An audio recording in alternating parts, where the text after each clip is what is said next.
A big gay journey to marriage equality. My name's Myra. You all may know me as the thorn in the side to get diversity going here at the company. Yes. So my story is more of a battle of civil rights. It's a personal story. It has love in it, and so I might get a little choked up, so just hang in there with me.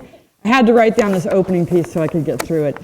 Many of you have worked with a queer person, hopefully all of you, as these victories have unfolded over the last 14 years and longer.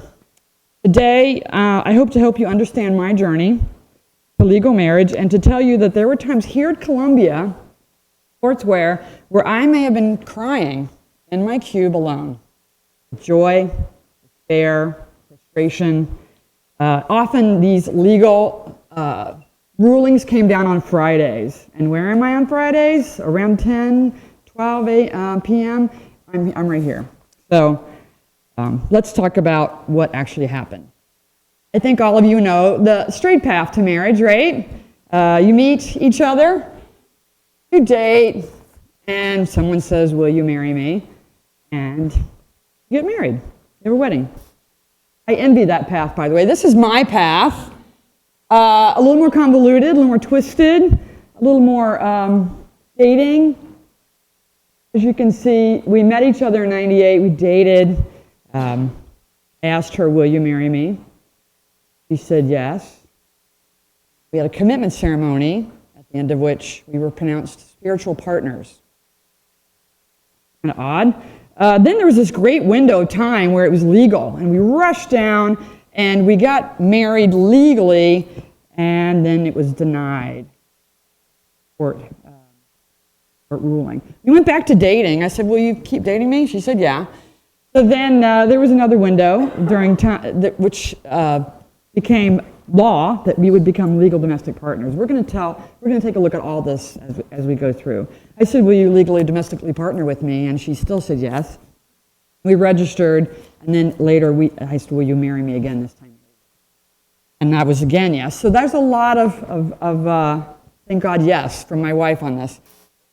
So here's our dating story. We met in 1998. As many of you know, I'm the one who can't stop dancing around Columbia, so I met a woman who likes to dance as well, and she has a beautiful singing voice too. So we met on the dance floor, and I asked her, in my frosted tips, in 2001, oh my God, "Will you marry me?" And then I said yes. She said yes, and I now pronounce you. This is a big headline that came out.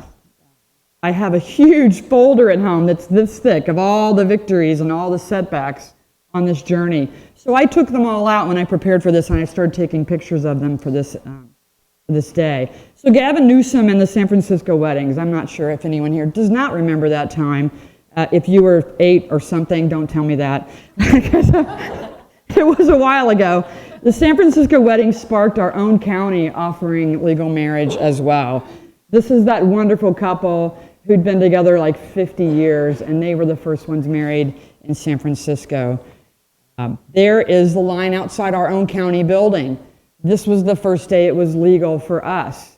Our own commissioners, 4 women and 1 man.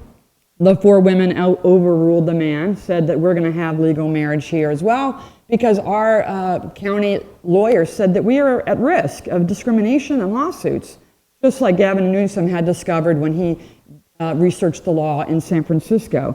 So they said we're going to offer legal marriage here as well. It's unethical, they said, for us not to do so, and it's also a legal risk. So I married my wife and we ran down that same day, and I signed on the groom's line because I have more of that type of clothing. And she signed up for the bride's side. As you can see, the county will license gay nuptials. That was a big headline. This happened. I have my piece of paper here with dates so that if anyone's really tracking. February 13th, 2004 was when it started in San Francisco. March 3rd is when we decided to grant them as well in Portland. So when I married my wife, we went down to Keller Auditorium. They decided to rapidly create a marriage chapel there, a multi-floored marriage chapel. We walked in the front door. A friend of mine ran down from Standard Insurance with a big bouquet. Another friend came down to witness it. And we were greeted by a wonderful woman who said, "Would you like a Unitarian, Presbyterian, Methodist, Episcopalian, Catholic, Buddhist, Hindu, non-denominational, or first available?" And she would say this to every single couple. I don't know how she got that down. We said first available. So we got married on the 3rd floor by the elevator at the building that we normally go and see the opera in. There was a major public outcry about these marriages nationwide. But we continued on with our lives. My wife was pregnant at the time that we did this, so we decided that we were married, because this piece of paper said that we're married, and we still, I'll get to this, but we still did some legal finagling once this child was born, our daughter Aria. Technically, we should both be on the marriage, or on the birth certificate, but things, we've learned to hedge our bets. So we went to court, and I legally adopted my own child, and I thought, that's the way you do this, because my wife's family is not from Oregon, and it was from a state that wasn't honoring any kind of marriages between same-sex couples, so I wanted to make sure that we were covered in case something happened and somebody questioned my right to parent of my own child. So this cost $1,500. And Aria is very interested in the judge right there. It's pretty cute. Okay, so here's our first setback. November 2nd, 2004. This is when the Supreme Court of Oregon said, no, denied. They sent us back our $60. So that's great. The court annulled our marriages, and she agreed to keep dating me, which was very sweet. So we also voted in this constitutional amendment. One man, one woman is the way we perceive marriage. 57% of voters in Oregon voted that in. That was hard. Now we felt really, really behind the 8 ball. Now we have an amendment to our Constitution in Oregon saying that we cannot get married. So we regrouped, and we started to look at the way Maine took care of this issue, and they called it civil unions.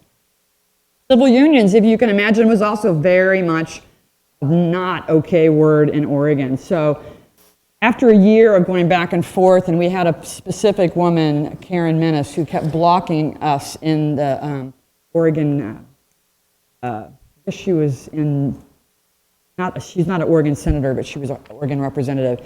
She kept saying, no, we don't do civil unions, that's marriage light. So we did get around after a year or more, we did domestic partnerships. That felt okay, domestic partnerships, that's kind of a Western word, we like that. So we were able to pass domestic partnerships. We finally got out of committee, it got voted, Kulangoski signed it. I think there was somebody very special at this company who was his chief of staff at the time. Thank you, Peter, for your leadership in helping in the governor's office. So we did get our marriage light bill eventually. It got all the same rights as marriage except for 20 to 30, I believe. But no, sorry, stop. The court challenge that stopped this from taking effect took another 9 months before we could register. And so I said, hey, will you legally domestic partner with me? And she said, sure. So first date was available. We run down there, and this was just a piece of paperwork, a piece of paper that we did. It was no ceremony, but we were legal domestic partners after that. We got in line to register, and then we decided that we had a child to protect, and we better make sure we do that first day, right? That it was available. And then we had a second baby. This is Claire. 2009, she hates this picture. She thinks she looks chubby. I'm like, that's what babies do. She'll catch up. So we're feeling more protected legally. This is the first time in the actual hospital I was able to put my name on her birth certificate. That felt super important for me. But we decided I would still adopt her. Because the minute we left the state, and my wife is from another state, her family, that doesn't honor our relationship, I wanted to be covered. So $1,750, price of inflation for me to adopt my own child. This is a sample of the paperwork I would carry with me in my suitcases and in my car every time we would leave the state, and also in the state if we would travel to other areas of the state. It's a proof that I adopted my own children. It's the healthcare directive, so I can take care of decisions for my wife in case we were in a hospital. It's her healthcare directive for me, because I don't know if you know at this time, but some gay couples were being denied access to their partners who were in operating room, were unable to make decisions for them if something life or death was happening, and I did not want to be shut out from life's sick bed or that of my child. So I called it my human rights travel kit, and I think only recently have I stopped carrying some of these. So another big moment for us. Switch over to Edith Windsor versus the state of New York, a 5-4 ruling that took care of DOMA. DOMA is a Clinton-signed law that said that marriages anywhere that were legal for same-sex couples do not have to be honored in other states. This is absolutely not the case, not the place where the federal government should be playing. Marriage rights have always been determined by states. And the federal government has always said we honor marriage for all. So this is a huge win for us, because now, if one of us got married in Iowa, I believe was our first state to have it, it would have to be honored in our state, which was not yet honoring legal marriages. So, big deal. I have children. I have Social Security benefits. I have rights of survivorship, we decided to get married immediately. I wanted to point out with this sidebar here that Columbia Sportswear's CEO, Tim Boyle, was the first CEO to come out in the state of Oregon to, what was the word? I think at this point we were trying to get the amendment out of our Constitution. So we had enough signatures, and we ended up not having to do that vote, thank God. So I said, will you marry me again? Illegally, she said, yes, but you have to do all the planning. So for the fourth time, I proposed to my wife, and her family was in town for a big jazz concert she was giving, and so we got married at Fort Vancouver, Washington. Washington had legal marriage for same-sex couples, and big bonus, we got to recycle our vows from the other three times.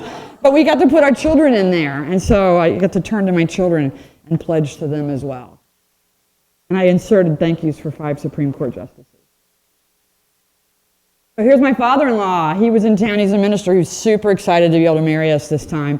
And that's all of our wedding anniversaries. I really can't keep track except for the first one, but you know. That's our picture. We took a picture of this, and we sent it with a big thank you letter to President Obama, who wrote us back an originally signed letter that's now framed in my house. Same-sex marriage comes to Oregon. This was when May 19th, 2014, when Judge McShane struck down our constitutional amendment as unconstitutional. So we never had to vote on that, which was huge. As you can see, I love that quote. We see families committed to the common purpose of love, devotion, and service to the greater community. And here is the final judgment we got, June 26, 2015, when Obergefell versus Hodges, it's a landmark civil rights case that actually combined multiple cases, get this, multi-state, multi-lawsuit ruling that created same-sex marriage as legal across the United States. So we're done. That's our story. Thank you. And I forgot to end with a joke, which is, what's the difference between straight marriage and same-sex marriage? Same-sex marriage, you keep marrying the same person over and over again. Any questions? How did you stay positive throughout that whole process? When you're already an alternative couple, you figure any steps forward is better than where you're at, which is kind of this like fringe-like couple out there doing your own thing and kind of not understood by so much of society. So all these small steps you made forward, you're like, hey, I'm outside the party room, cool.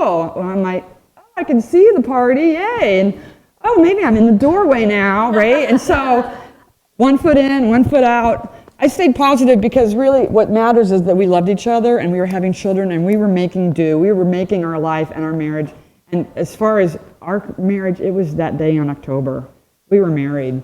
And whether or not you call it that, to me, it was just about making sure I protected my kids with all those legal rights. Like, I don't need other people's stamp that we were. Love makes a family. But what I did want was the protection.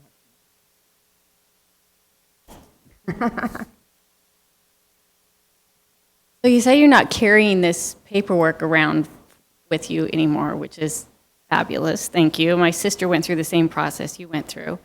Had to get married 3 times, and it's fantastic, and she had to do the same thing. Her wife is from Germany, so there's like international paperwork in between. Is it because of the federal law that you feel more protected now and don't have to do that? Or is it just a comfort level that you've come to? So when I say I don't carry them, there is one exception. I still carry them to the state of Utah when we go visit, because same-sex parenting is not a right that's now, it's nationwide. So I carried my adoption papers with me. But I mean, I'm married to my wife, and that's where I feel secure, and that's federal law. So good point, though. Good clarification. We still have a little ways to go to make sure, and we still have our lawyer's phone number in our wallet in case something happens on the road.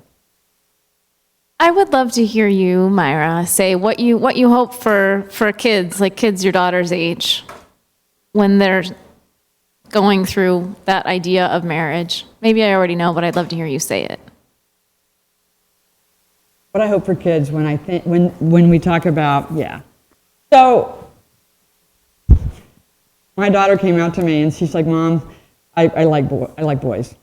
That's okay. I said, well, I just assumed you would, you know. So what I would hope is that regardless of who you love, that there's a path for how much you want to commit to them, right? And clearly the thing now is to have babies and then get married, and that's cool too. I mean, whatever it is, I just want there to be equal opportunity for them to, the federal government and the states grant so many rights to married couples. And until that kind of gets shifted, and if that ever gets shifted, about how we grant rights, because that's a whole other conversation. I just want to make sure that they can do whatever they want, regardless of who they love, to the full extent of what they want.